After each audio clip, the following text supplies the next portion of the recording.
arkadaşlar, kanalıma hoş geldiniz. Bugünkü dersimizde sizlerle belirtisiz isim tamlamasını işleyeceğiz. Peki belirtisiz isim tamlaması nasıl yapılır? Biliyorsunuz bir önceki videomuzda belirtili isim tamlamasını işlemiştik. Eğer tekrar etmek isterseniz hemen bir önceki videomuza bakabilirsiniz. Ne demiştik bir önceki videomuzda?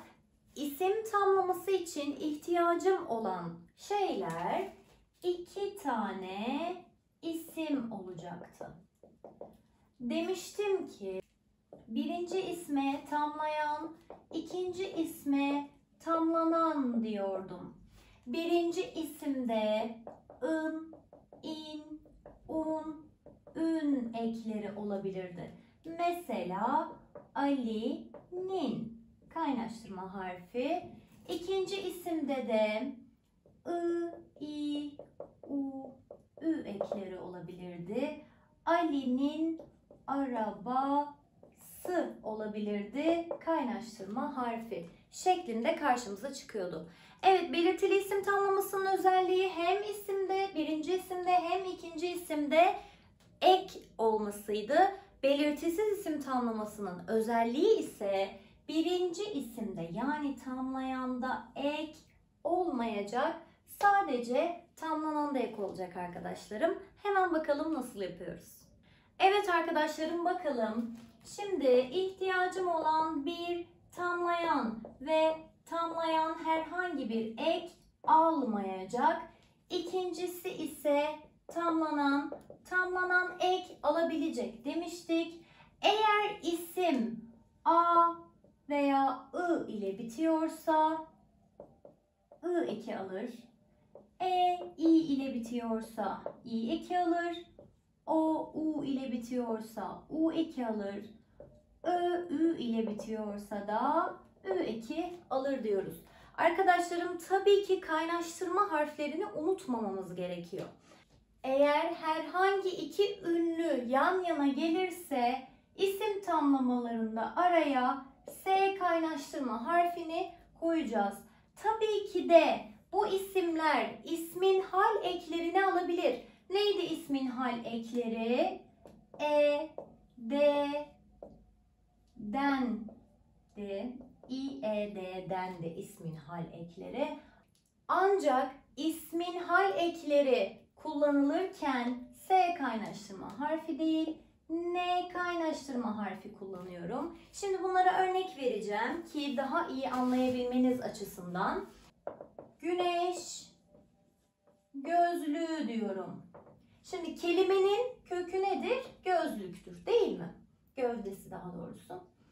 Güneş gözlükü. Tabii ki daha önce yine öğrendiğimiz bir kuralımız var. Onu da burada tekrar etmek istiyorum. Sert sesler ünlüyle başlayan bir ek geldiğinde yumuşuyordu. Değil mi? Burada tamlayana ne sorusu soracağım. Ne gözlüğü? Güneş gözlüğü. Ne gözlüğü? Güneş gözlüğü şeklinde cevap alacağım. Örneklere bakalım. Şu kullanımı nasıl gerçekleştireceğimizi görelim. Evet arkadaşlarım, şimdi örneklerimizi yapıp nasıl kullandığımıza bakalım. Ütü, masa, kırıldı. Şimdi masanın yanına A ile bittiği için hangi eki getirebilirim? I ekini getirebilirim. Ve dedim ki eğer iki ünlü yan yana geliyorsa hangi kaynaştırma harfini kullanacaktım? S kaynaştırma harfini kullanacaktım. Ütü masası kırıldı diyeceğim. Ne masası diye sorduğumda da cevabım ütü masası olacak. Bu akşam yemekte mercimek çorba var. Şimdi arkadaşlarım, burada da yine A ile bitiyor. Demek ki I gelecek ve kaynaştırma harfi olacak. Bu akşam yemekte mercimek çorbası var diyeceğim. Bu kol saat çok pahalı. Burada bir istisna var çünkü ince okuyorum buradaki A harfini. O yüzden I yerine I gelecek. Bu yabancı dilden dilimize geçmiş bir sözcük olduğu için istisnai bir durum kabul ediyoruz. Bu kol saati çok pahalı. Neden kaynaştırma harfi kullanmadım? Çünkü zaten ünsüz harfle bitti. Bu kol saati çok pahalı. Yeni bir çamaşır makine alıyoruz. E ile bitti. E ile bittiğinde ne kullanıyordum? E veya i ile biterse i sesini kullanıyorum. Tabii ki araya da kaynaştırma harfini koyuyorum. Yeni bir çamaşır makinesi alıyoruz. Her gün Türk kahve içiyorum. Yine e sesiyle bitti. Kaynaştırma harfimi yazıyorum. E ile bittiği için i koyuyorum. Her gün Türk kahvesi içiyorum dedim. Yaz tatil Antalya'ya gidiyorum. Şimdi i ile bitti. i2 gelecek. Ama burada bir yönelme durumu var yine.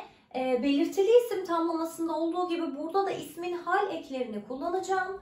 Yaz tatili Antalya'ya gidiyorum çünkü yöneldim ve isim tamlamalarını oluştururken S kaynaştırma harfini, ismin hal eklerini getirirken de N kaynaştırma harfini kullanıyordum. Yaz tatiline Antalya'ya gidiyorum diyeceğim. Saat 14'te Taksim Meydan buluşuyoruz. Şimdi nerede buluşuyoruz diye söylüyor.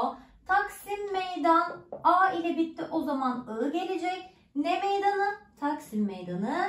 Nerede buluşuyoruz? Taksim Meydanı'nda ve kaynaştırma harfi kullanarak bulunma hal ekini getiriyorum. Taksim Meydanı'ndayı da bir de ayırıyorum özel isim olduğu için. Okul kıyafet çok beğeniyorum. Okul kıyafet E ile bitti, i diyeceğim. Okul kıyafetin i. O zaman ne yaptım? Kaynaştırma harfini kullandım ve ismin hal ekini de getirmiş oldum arkadaşlarım. Belirtisiz isim tamlamaları ile ilgili ve belirtili isim tamlamaları ile ilgili ayrıntılı çalışmalarımızı üyelere özel videolarımızda bulabilirsiniz.